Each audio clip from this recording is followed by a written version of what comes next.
balita ko ay kumbaga tuloy-tuloy na naman ang ligaya ng ating mga kababayan na nagpa-file ng agricultural fee patent dahil tumatanggap na nga, no?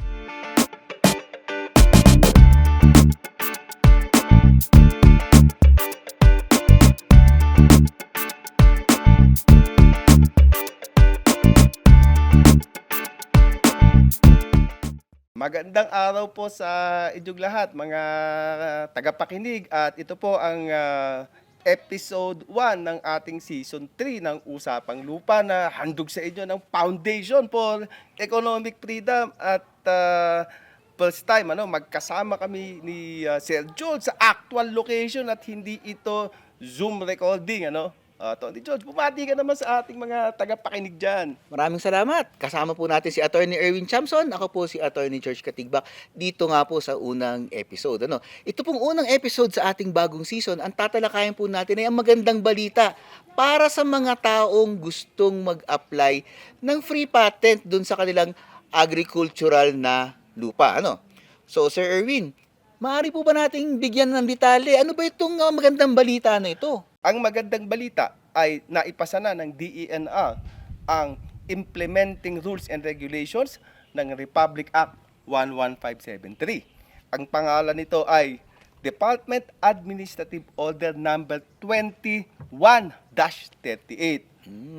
Sa pagpasa nitong December 9, 2021 at pagkakalathala, inilathala ito sa Philippine Star. Yung mga kababayan natin na mahilig magbungkal ng mga lumang dyaryo, pwede nyo tingnan ito sa Philippine Star noong December 16, 2021 ay nagkaroon na ngayon ng proseso ng pagpa-file ng agricultural free patent sa ating mga senro at sa ating mga implementing penro sa buong Pilipinas. Tandaan, noong January 3, 2022, nagsimula ng tumanggap muli ng Agricultural Free Patent Applications ang mga penros at senros. Nasa screen ang mga mahalagang petsa tungkol sa batas na ito.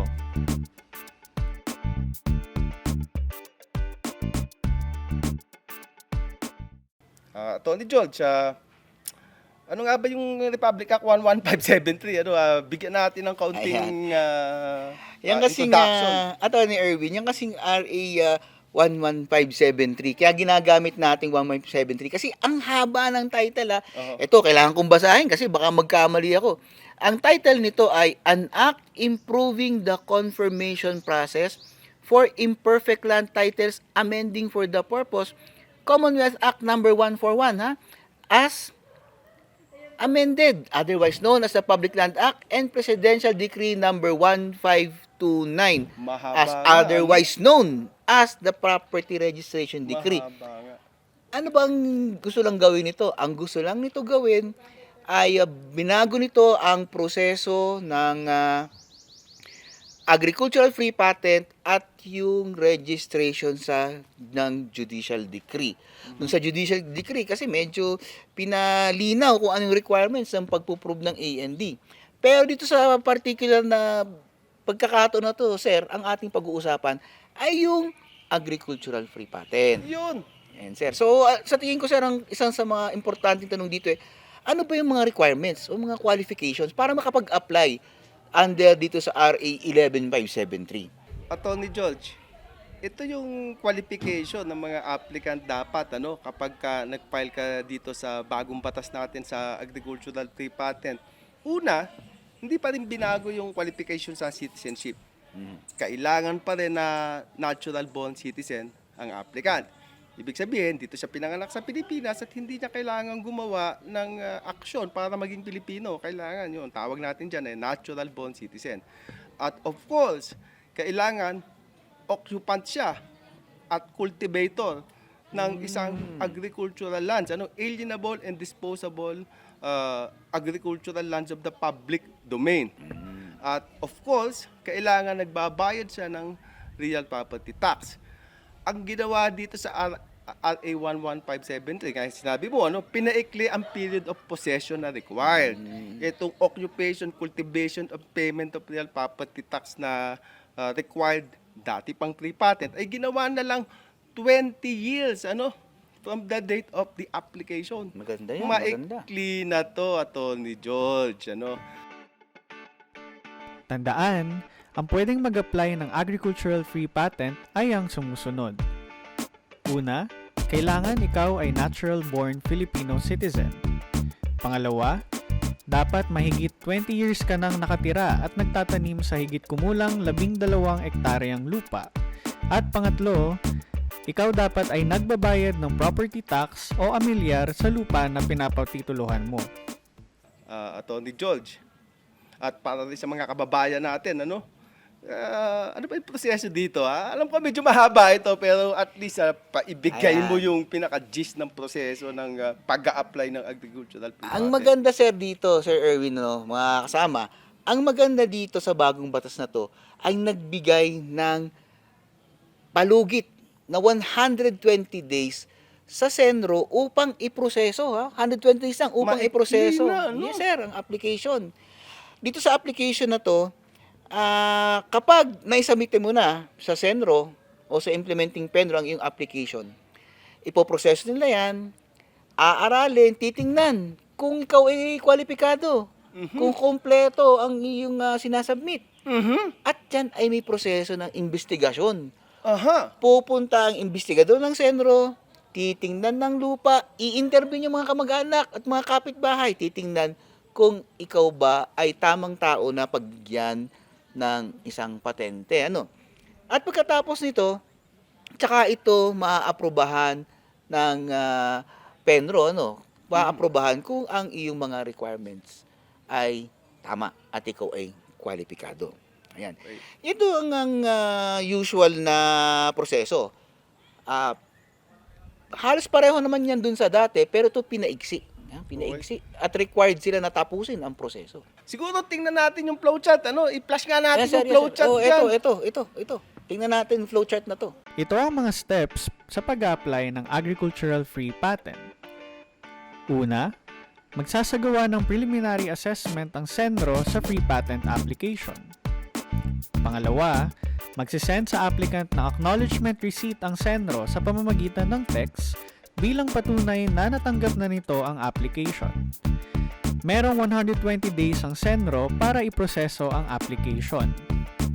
Pangatlo, magsasagawa ang Senro ng posting of notice sa loob ng 15 araw sa municipal building o barangay hall o sa LGU website nito.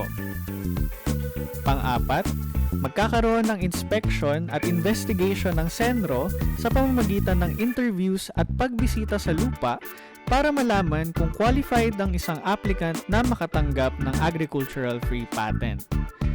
Panglima, aaralin ng Senro ang application at ang datos na nakuha nito galing sa inspection o investigation na ginawa nito. Pang-anim, matapos nito ay i-endorso ng Senro ang application sa Penro, sa RED, o sa DENR Secretary para sa approval o disapproval ng application.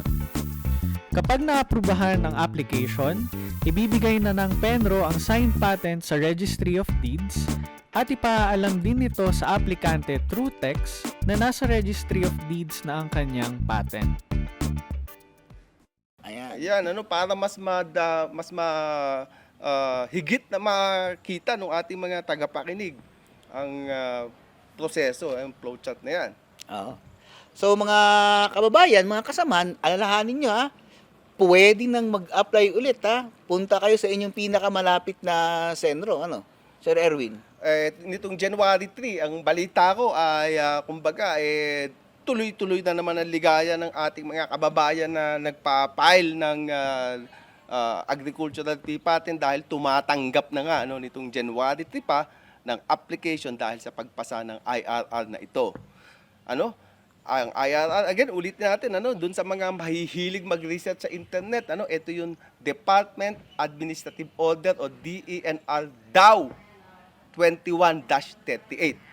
Hanapin nyo sa internet siya kung gusto nyo basahin talaga kung paano ba gugulong ang aplikasyon nitong agricultural free patent. So mga kababayan, malaking tulong po sa mga wala pang titulo sa agricultural free patent itong bagong batas na ito.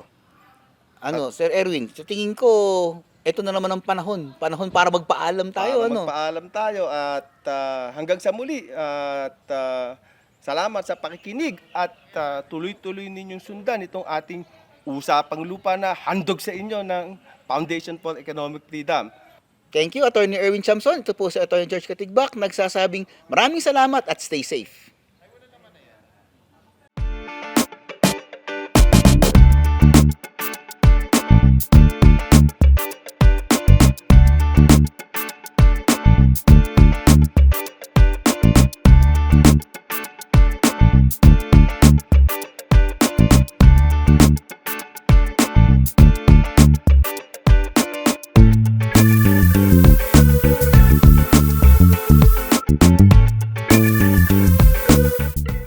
Maraming salamat sa pagtangkilik sa Usapang Lupa. Para sa updates at previous episodes, i-like ang Support to Agri-Free Patent Reform Act RA 11231 Facebook page. At subscribe na rin po kayo sa YouTube channel ng FEF at Spotify podcast ng Usapang Lupa. Nasa caption ang links ng online platforms po na ito.